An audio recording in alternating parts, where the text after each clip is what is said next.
Black Tunisian women say they are experiencing more instances of racism after the country's president criticized sub-Saharan migrants. In Tunisia, people are always questioning the fact that I am Tunisian, says activist Kala Siksi, a black Tunisian citizen. In February, President Kais Saied ordered urgent measures against sub-Saharan migrants, accusing them of a criminal plot to change the country's demographics and cultural identity. He went on to say that immigration came from a desire to make Tunisia just another African country and not a member of the Arab and Islamic world. There has since been a rise in violence against black African migrants, according to Human Rights Watch, and the statement has only made the situation worse for black Tunisians, who make up between 10 to 15% of the Tunisian population, according to official figures. Advertisement. This number includes some who are descendants of sub-Saharan African slaves. The slave trade was abolished in Tunisia nearly 180 years ago, while others trace their origins much further back.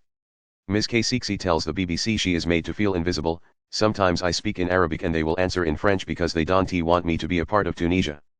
Arabic is Tunisia's official language, but Ms. Siksi says she is often rejected when she speaks it, because other people do not want to acknowledge a sense of kinship with her.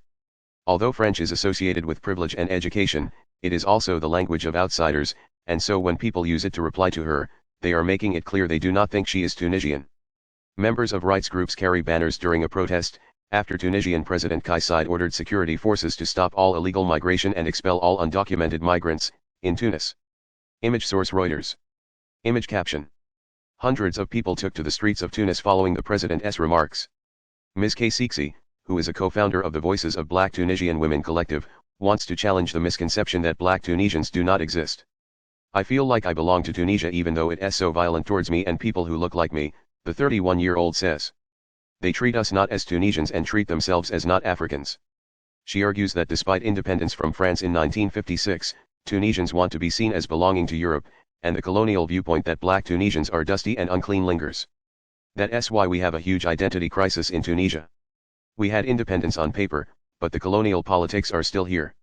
A lack of black representation in places of social and political power, she believes, reinforces the idea that there are no black Tunisian citizens.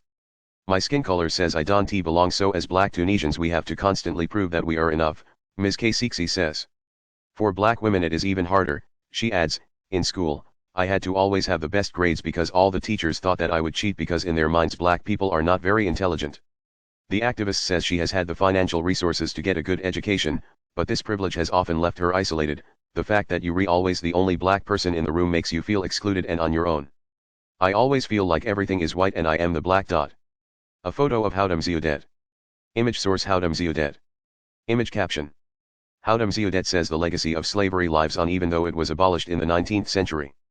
Like Ms. Siksi, Houdam Ziaudet says the problem is that Tunisian society has been built on a homogeneous nationhood that does not allow the discussion of racism. What is much more violent in Tunisia is not racism itself, but the denial of racism, where you denied your own horrific experience of racism, says the 46-year-old academic researcher and lecturer. In response to the president's statements, some black Tunisian women, including Ms. Ziaudet, took part in the Carrying My Papers Just In Case trend on Facebook. They wore their passports and ID visibly on their clothes to show they were Tunisian but also in solidarity with migrants. Ms. Ziaudet was born in the capital, Tunis, but she grew up in the south of the country where she witnessed a de facto form of slavery and apartheid in the 1980s. The slave trade, which involved the selling of black Africans, was abolished in Tunisia in 1846 but its legacy lives on. There has been a continuation of domestic slavery, although they are no longer calling black people slaves but instead servants, hence the Tunisian Arabic word to refer to a black person is wesif meaning servant, Ms. Ziaudet says. Despite her privileged background, she found at school that career expectations for black women tended to be things like dancing or singing, or something like prostitution. Growing up in an environment where black women have always been objectified and sexualized, it was very hard for me to emancipate myself from that picture, she says. For Ms. Ziaudet, the president's statements about sub-Saharan migrants were a backlash against the Arab Spring and what it represented for black Tunisians. In 2011, long-serving President Zine Al Abidine Ben fled the country amid an unprecedented wave of street protests. The subsequent introduction of democracy after decades of dictatorship created an opportunity for black Tunisians to be visible in society. Black Tunisians started demanding more equal treatment and Ms. Ziaudet felt more comfortable describing herself as black. A person is holding a sign during a demonstration in Tunis to protest against racism and against President Said's latest comments about the urgency to tackle illegal immigration in the country. Image source Getty Images. Image caption. Tunisia criminalized racial discrimination in 2018, but some say it has not changed people's experiences. In 2018, Tunisia passed a landmark law to criminalize racial discrimination, in particular anti-black racism against black Tunisians and black African migrants.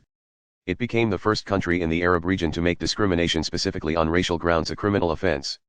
Both Ms. Kasiksi and Ms. Mzioudet say that despite these laws, the government has allowed the discrimination and inequality faced by black Tunisians to flourish. In February, hundreds of people took to the streets of Tunis in support of black African migrants and black Tunisians, a positive sign that there is hope that the younger generation wants to see change, says Ms. Mzioudet.